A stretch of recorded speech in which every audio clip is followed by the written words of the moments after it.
Welcome to only Excel tutorial. সবাইকে স্বাগতম জানাচ্ছি অনলি এক্সেল টিউটোরিয়ালে। আমি তারেক আছি আপনাদের সাথে। আজকের এক্সেল ক্লাসে আমরা দেখব কিভাবে আমরা একটি স্টুডেন্ট রেজাল্ট শিট তৈরি করতে পারি, আর এই স্টুডেন্ট রেজাল্ট শিট থেকে কিভাবে আমরা গ্রেড এবং পয়েন্ট বের করতে পারি সেটি আমরা দেখব। তো চলুন আমরা প্রথমে দেখে নিই যে আমাদের এখানে সাবজেক্ট আছে তিনটি, বাংলা, ইংলিশ, অঙ্ক। আমরা এই তিনটি সাবজেক্ট নিয়েই কাজ করব, কারণ আমরা চাইলে 11টি সাবজেক্ট নিয়েও কাজ করতে পারি। আমরা টোটাল নাম্বার বের করব, অ্যাভারেজ, গ্রেড এবং পয়েন্ট। আমরা এই কয়েকটি কাজ করব। তো প্রথমেই আমরা বাংলা, ইংলিশ, অঙ্ক এখানকার নাম্বারগুলো বসাবো। তো আমি এখান থেকে বাংলা, ইংলিশ, অঙ্ক এই পর্যন্ত সিলেক্ট করে নিচ্ছি। কিবোর্ড থেকে ইকুয়াল টাইপ করব। এরপর আমি এখান থেকে টাইপ করছি রেন্ট বিটুইন। রেন্ট বিটুইন লেখার পর 1,99 ব্র্যাকেট ক্লোজ করে এন্টার প্রেস করছি। কন্ট্রোল প্রেস করে আর প্রেস করে কন্ট্রোল ডি প্রেস করছি। এবার কন্ট্রোল ডি প্রেস করলে এখান থেকে নাম্বারগুলো পরিবর্তন হতে থাকবে। আমরা যতবার কন্ট্রোল প্রেস করে ডি প্রেস করবো এখানকার নাম্বারগুলো পরিবর্তন হতে থাকবে। আমরা কপি লেখাতে ক্লিক করছি এবং পেস্ট লেখার এখানে ক্লিক করে পেস্ট ভ্যালুস এখানে ক্লিক করব। তো এটা করার কারণ হচ্ছে কি, আমরা যখন এখানে নাম্বারগুলো লিখতে চাই তখন কিন্তু আমাদের সময় অনেক বেশি লেগে যায়। তো আমরা কম সময়ে অনেক বেশি নাম্বার লেখার জন্য মূলত রেন্ট বিটুইন এটি ফর্মুলা ব্যবহার করছিলাম। সেই ফর্মুলাটা ব্যবহার করে আমরা খুব সহজে কম সময়ে অনেক বেশি নাম্বার টাইপ করতে পারি। আমরা চাইলে এখানে টাইপ করে নিতে পারতাম, কিন্তু টাইপ করলে অনেক বেশি সময় লাগতো। এরপর আমরা টোটাল বের করব। আমরা সবগুলোকে সিলেক্ট করে নিচ্ছি। আমরা এখান থেকে অটোসামি ক্লিক করলে সব টোটাল বের হয়ে আসবে। এরপর অ্যাভারেজ বের করতে হবে। অ্যাভারেজ বের করার জন্য আমরা এখানে প্রথমে ইকুয়াল টাইপ করছি, টোটালে ক্লিক করব।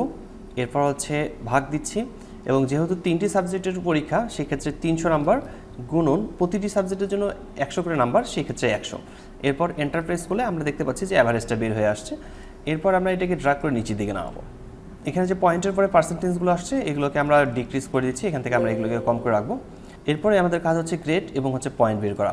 এই গ্রেড বের করার জন্য আমরা একটি ফর্মুলা ব্যবহার করবো, সেটি হচ্ছে ইফ ফর্মুলা। ইফ ফাংশন ব্যবহার করে আমরা সহজেই গ্রেড বের করতে পারি। তো প্রথমে এখানে টাইপ করছি ইকুয়াল, এরপর টাইপ করছি ইফ ব্র্যাকেট। লজিক্যাল টেস্ট হচ্ছে আমরা অ্যাভারেজের এখানে ক্লিক করছি, greater than equal 80, double inverted কমার ভিতরে আমরা লিখছি A plus, double inverted comma close, এরপর কমা।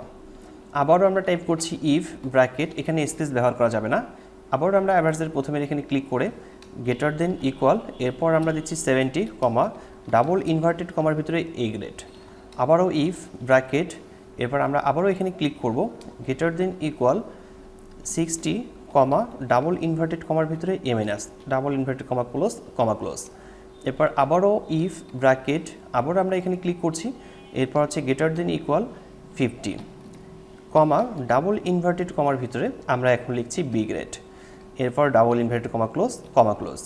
আবারও ইফ ব্র্যাকেট, আবারও আমরা এখানে ক্লিক করব, greater than equal 40, double inverted কমার ভিতরে সি গ্রেড, আবারও ইফ ব্র্যাকেট, আবারও আমরা এখানে ক্লিক করছি, greater than equal 33, double inverted কমার ভিতরে D grade, double inverted close. এরপর 33-এর নিচে যদি কারোর রেজাল্ট থাকে, অ্যাভারেজ নাম্বার থাকে, সেক্ষেত্রে সে ফেল করবে। এই জন্য আমরা ডাবল ইনভার্টেড কমার ভিতরে আমরা এফ গ্রেড দিচ্ছি। এরপর আমাদের এখানে ব্র্যাকেটগুলো ক্লোজ করতে হবে। এখানে যতগুলো ব্র্যাকেট আছে সবগুলো ব্র্যাকেট ক্লোজ করব। আমরা এখানে গুণে দেখতে পারি কতগুলো ব্র্যাকেট আমাদের এখানে এসেছে। আমরা এখানে 6টি ব্র্যাকেট দেখতে পাচ্ছি এবং 6টি ব্র্যাকেট ক্লোজ করব।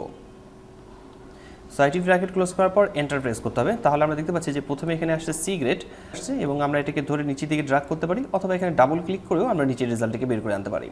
তো আমরা এখানে গ্রেড বের করতে পেরেছি। এরপর আমাদের কাজ হচ্ছে পয়েন্ট বের করা। তো আমরা এখান থেকে এই সেম ফর্মুলাটাকে কপি করে নেব। আমরা উপরের দিকে এখানে সিলেক্ট করছি, কন্ট্রোল সি কপি, এবং আমরা পয়েন্টের এখানে ডাবল ক্লিক করে আমরা পয়েন্টের এখানে কন্ট্রোল ভি প্রেস করে পেস্ট করে নেব।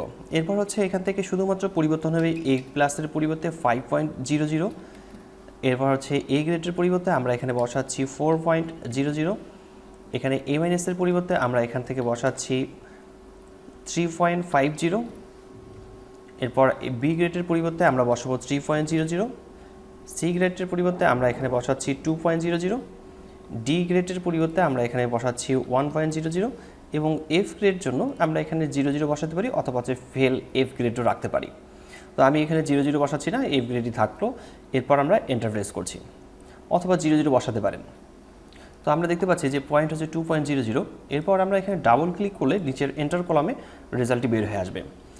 তো ঠিক এভাবেই আমরা ইফ ফর্মুলা ব্যবহার করে স্টুডেন্টের রেজাল্ট শিট, গ্রেড এবং পয়েন্ট বের করতে পারি। আশা করি বিষয়টি বুঝতে পেরেছেন। কোথাও সমস্যা হলে কমেন্ট বক্সে কমেন্ট করে জানাতে পারেন, আমি প্রতিটি কমেন্টে রিপ্লাই করি। আজকের টিউটোরিয়ালটি এখানে শেষ করছি। দেখা হচ্ছে মাইক্রোসফট এক্সেলের নতুন কোনো টিউটোরিয়ালে। ততক্ষণ পর্যন্ত ভালো থাকবেন, সুস্থ থাকবেন। ধন্যবাদ সবাইকে। আল্লাহ হাফেজ।